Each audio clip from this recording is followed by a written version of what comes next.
I'm in Australia's National Film and Sound Archives in Canberra, and there's an amazing collection of movies here.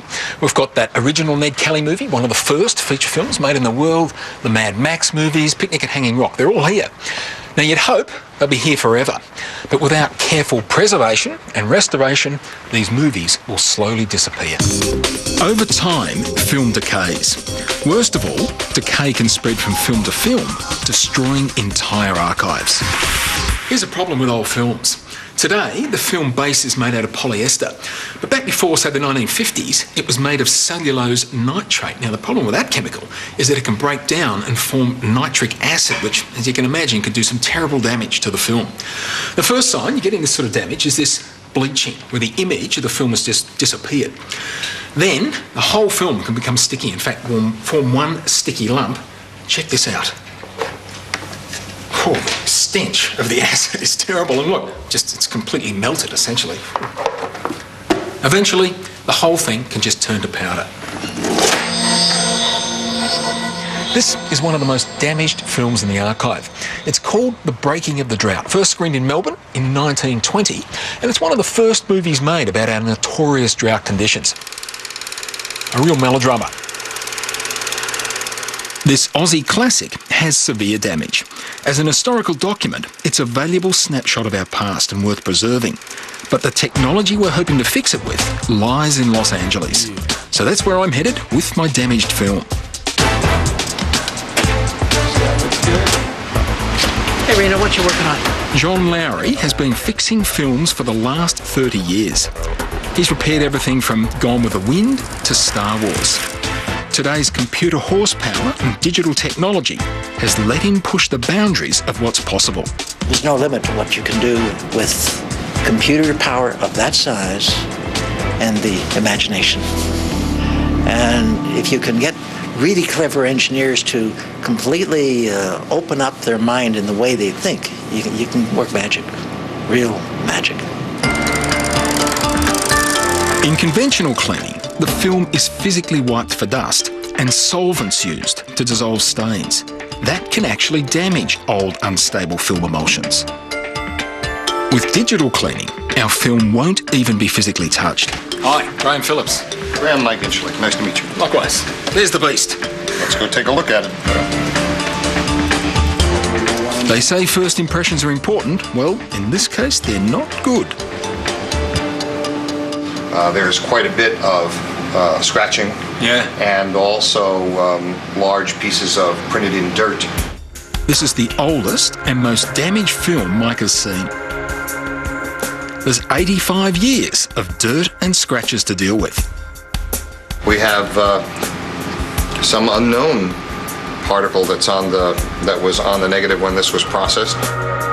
Poor storage, where our film has been wound too tight, has caused dramatic damage. Let's look at how there's a complete loss of detail off here on either side, and only the detail is retained here. In fact, what's really happening is you're getting tremendous fading outside of this. This screen classic is a copy of a copy many times over. With each reprint, detail is lost and dirt and scratches become printed into the film itself. It looks like a restoration nightmare. But Mike is more optimistic. And in this particular case, because the shot is panning, the good news is everything that ends up behind that scratch was somewhere else on a previous frame. Yeah, right. So you can take that information from the previous frame, slot it into the scratch. Exactly. Now, here's a bit of a basic film lesson for you. You may or may not know this, but a movie is made up of individual images. They're called frames, and if you take a close look here, you'll notice that the picture in each frame doesn't change that much, and that's the reason you can do the film restoration. If there's damage on one frame, you can take information from the neighbouring frames and use that to patch it up. That's the basic principle these guys use to fix up film. Now, it sounds simple, but an incredible amount of mathematical manipulation is involved doing that. You end up with information in the pictures where it isn't there in any one frame. You can't find it. But you can create a new motion picture sequence that has fabulous detail in every picture. First, the breaking of the drought has to be digitised into a computer. It's scanned one frame at a time. So how long is that process going to take for the whole movie? To scan this particular reel will take around 24 to 26 hours of scanning. Really? The computer can actually improve resolution beyond what the camera was capable of. so we could end up with a better film than the original. This is the bank of computers where all the data that's been scanned from the film is stored. Now, in just one frame of the film, now remember, film runs at about 25 frames every second. In just one frame, a 50 megabyte file is created. And in a typical movie, there's, say, 180,000 frames. You need a lot of hard drives to store all that information. Well, here there's about 600,000 gigabytes of storage. That's the equivalent of 10,000 home computers. And that's just the computing power needed to store the images. To do any work on them, they use a whole bunch of other computers. There are 600 computers in here, 600. And they're the ones that do all the processing of the image.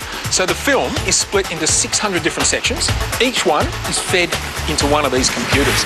And that's where all the complex mathematics takes place. The computers have got to keep track of the image, they've got to find the errors, and then they've got to subtract the errors without affecting the real image. When they're finished, the output from each one of these is spat out and joined together to form the original film. The Lowry team has also used their technology to clean up TV pictures. We've done a lot of work for James Cameron, and he was preparing for a live shoot down on Titanic for the show Titanic Live on the Discovery Channel. Faulty underwater cables on remote cameras caused snowy pictures, like bad TV reception. So you want to get rid of that artificial snow, but leave the real floating debris because that adds to the realism. Exactly right, and the good news is that's a challenge we face all the time in the restoration world. And they seem to have risen to the challenge of breaking of the drought. After a day of scanning and another day of digital restoration, the results are amazing. To improve the law. It's been completely cleaned up. It's like lifting a veil. For the first time since it was shot, we can see what drought-stricken 1920s Australia was really like. Look at these trees, and perhaps a lake or a field here, where before we would have had no idea what that was. You've put detail into those trees from the other frames. That's exactly right. Mike's added a lot of new detail, but he hasn't removed the film's 85-year-old charm.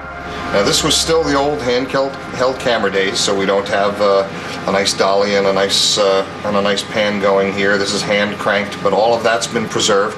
Because you want to preserve that, right? Of course, that's a part of the history of the film. The splice is gone. The white damage and all of the other damage around the splice is gone. Frame by frame, the computers have removed decades of dirt and scratches. So we're now looking at it very close to the way it originally looked. Yeah. Hey, that looks much better. Mike believes this modern technology that's preserving our past will only get better. There are so many more dimensions to pursue on the imaging side that I see it being many decades before we're anywhere near the pinnacle of imagery.